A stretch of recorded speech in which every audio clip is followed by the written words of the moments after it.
Gérer son temps, réseauter, convaincre, soft skills pour les gestionnaires, managers et entrepreneurs. Aujourd'hui, acte 1, scène 5, convaincre, le langage corporel.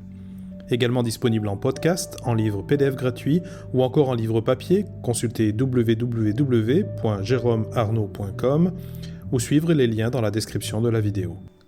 Nous allons nous apprêter à monter sur les planches et à jouer une pièce de théâtre. L'auditoire sera convaincu par la combinaison d'un texte sur mesure et d'un jeu d'acteur imparable.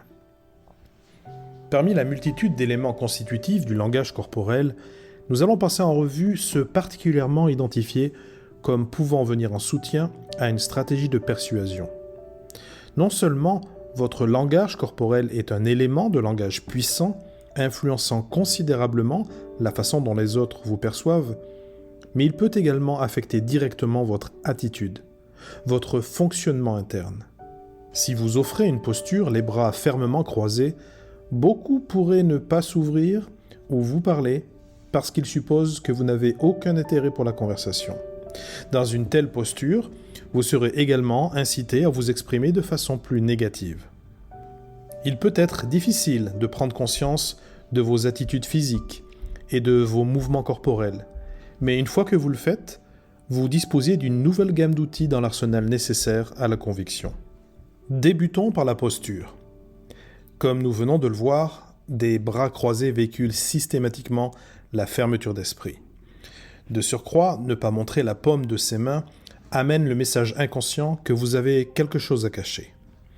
Cela peut être une tactique consciente de négociation et réservée au moment où vous tentez un passage en force, ou bien tenez absolument à diffuser un fort message d'absence de compromis possible.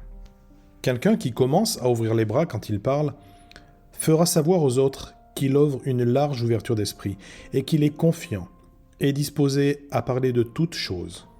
Pour ce qui est de la posture générale, se tenir debout ou s'asseoir droit montre la confiance en soi, l'assurance et l'équilibre, tandis que s'affaisser transmet l'anxiété, l'insécurité ou l'ennui. Dans de rares cas, s'abaisser légèrement peut être un message conscient de soumission. C'est une pratique que l'on retrouve étrangement chez les grands chefs d'entreprise lorsqu'ils rencontrent un inconnu. Se déguiser sous des traits totalement inoffensifs n'est-elle pas la plus belle stratégie lorsqu'on a un vrai loup ? Un signal de langage corporel courant est de se tenir les mains sur les hanches. Cela maximise votre taille pour vous faire paraître plus grand, une pose souvent considérée comme un signal de domination ou d'agression. Se tenir les mains derrière le dos peut prendre plusieurs significations, mais véhicule souvent un message de pouvoir ou de contrôle. Voyons à présent les gestes. Les gestes ou mouvements des mains ou de la tête sont parmi les formes les plus évidentes et les plus directes de communication non verbale, et ils sont à ce titre instantanément efficaces. Les meilleurs communicants font plus de gestes que la population moyenne. Cela dit, leurs gestes sont plus petits. Dans l'exercice d'augmenter le nombre et de réduire l'intensité, ne vous rendez jamais à faire de demi-gestes. Tous vos gestes doivent être pleinement assumés. Comme déjà évoqué, les mains ou les paumes ouvertes véhiculent l'honnêteté et l'ouverture. Se frotter les mains est vu comme un signe d'excitation si l'action n'est pas trop prolongée, car elle déclenche rapidement la méfiance face à un sentiment de confiance trop présent. Se tordre les mains montre l'insécurité, la nervosité ou le stress. Toucher le visage, en particulier à plusieurs reprises, signifie généralement la nervosité ou l'insécurité.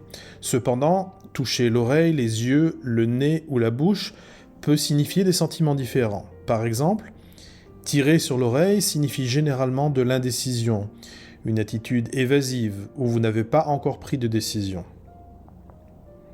Le frottement des yeux peut signifier l'incrédulité ou le doute, alors que se frotter ou toucher le nez est souvent perçu comme un signal de malhonnêteté. Ne négligez pas le contact physique très occasionnel et peu prononcé. Les études montrent qu'une requête, accompagnée d'un contact physique envers la personne à qui vous faites votre demande, a plus de chances de succès.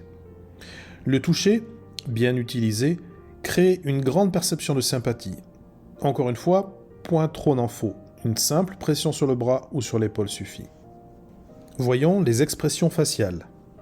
Elles sont une partie importante de votre communication non verbale.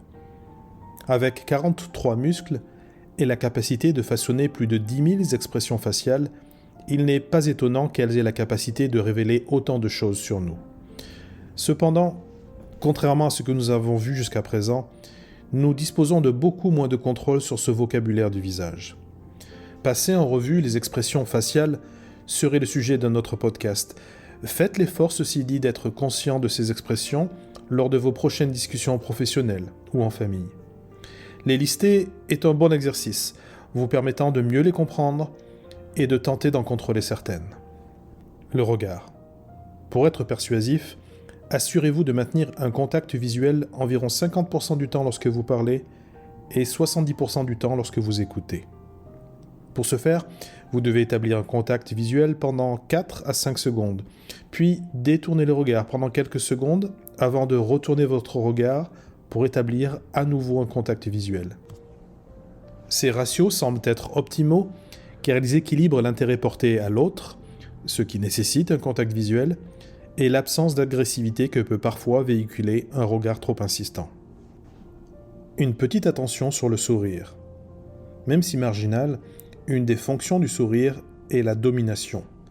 Les sourires de domination servent à maintenir l'ordre social, transmettre le pouvoir et le contrôle.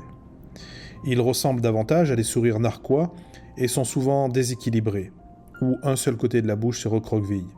Ils sont souvent associés à des émotions telles que l'arrogance, la supériorité, la dérision et le mépris. À ne pratiquer qu'en pleine conscience et à dessein. Abordons à présent le sujet des différences culturelles. Les éléments de langage corporel sont souvent universels. Cela dit, il existe de nombreuses exceptions. Certains aspects de ce langage ont des significations différentes selon la géographie ou la culture de votre interlocuteur. Bien que la plupart des cultures du monde reconnaissent la poignée de main comme un signe de salutation, il existe de nombreuses façons de serrer la main et des différences culturelles que vous devez connaître. Par exemple, dans certains pays, comme aux États-Unis, au Canada et au Brésil, une poignée de main ferme est considérée comme la norme. Cependant, dans la plupart des pays d'Europe, d'Asie et d'autres régions du monde, une poignée de main légère et lâche est considérée comme plus appropriée. En Turquie, une poignée de main ferme peut être considérée comme impolie. Il existe également des différences culturelles quant à savoir qui doit serrer la main. Par exemple, en Russie et au Maroc, et dans de nombreux pays islamiques, serrer la main d'une personne du sexe opposé est inapproprié. En Australie et dans d'autres cultures, les femmes ne serrent généralement pas la main d'autres femmes. Autre exemple, aux États-Unis et dans certaines parties de l'Europe, tourner la paume de la main vers le haut et courber l'index est généralement interprété comme un geste invitant quelqu'un à s'approcher. Dans d'autres parties du monde, comme l'Asie et l'Océanie, cela est considéré comme impoli et peut même vous faire arrêter aux Philippines. Dans de nombreuses cultures, offrir un pouce levé est un signe d'approbation ou de travail bien fait. Cependant, en Grèce, au Moyen-Orient et dans certaines régions d'Afrique, un pouce levé équivaut à donner le majeur dans la culture nord-américaine et européenne. Même hocher la tête est un signe de langage corporel qui peut semer la confusion entre les cultures. Bien que hocher la tête de haut en bas signifie oui dans la plupart des pays du monde, en Bulgarie, en Grèce, en Turquie et dans d'autres parties de l'Europe de l'Est, hocher la tête de haut en bas signifie non. Cette liste est loin d'être exhaustive. Lorsque vous parlez à des personnes d'origine culturelle différente, il est particulièrement important d'intégrer qu'il existe de nombreuses façons dont le langage corporel diffère d'une culture à une autre. De ce fait, dans le doute et dans la mesure du possible, abstenez-vous de trop user de vocabulaire corporel qui pourrait ne pas être universel. Sans faire partie du langage corporel à proprement parler, terminons en parlant de la voix. Dans mon activité de coach pour entrepreneurs, je passe ma vie à suggérer de parler moins vite lors des présentations, et dans bien des cas, beaucoup moins vite. L'empressement devient souvent naturel lorsque l'on présente une idée et traduit alors un défaut de maîtrise. Cela dit, dans le cadre d'une stratégie visant à persuader, un débit verbal légèrement accéléré est constaté chez les orateurs les plus convaincants. Ils véhiculent alors une attitude enthousiaste. Vous pouvez donc augmenter légèrement votre cadence naturelle. Attention cependant à ne pas varier la hauteur de votre voix.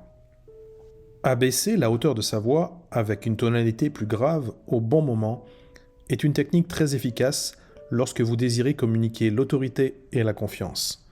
Vous serez alors perçu comme à la fois plus crédible et plus puissant. Héritage de nos origines animales, resté présent dans notre cerveau reptilien, une voix grave est associée à une puissance de reproducteur, comme le brame du cerf. La preuve en exemple avec une expérience menée par Casey Klofstad, de l'Université de Miami, qui a demandé à des sujets d'enregistrer la phrase « Je vous invite à voter pour moi en novembre », avant de manipuler les enregistrements pour rendre leur voix plus aiguë ou plus grave. D'autres participants les ont ensuite écoutés puis se sont prononcés sur leur intention de vote. Quand la voix avait été rendue plus grave, le ou la pseudo-candidate était jugé plus fort et plus compétent et par conséquent récoltait davantage d'intentions de vote. Si vous avez aimé ce contenu, cliquez sur s'abonner et sur la cloche pour continuer la formation et voir d'autres vidéos.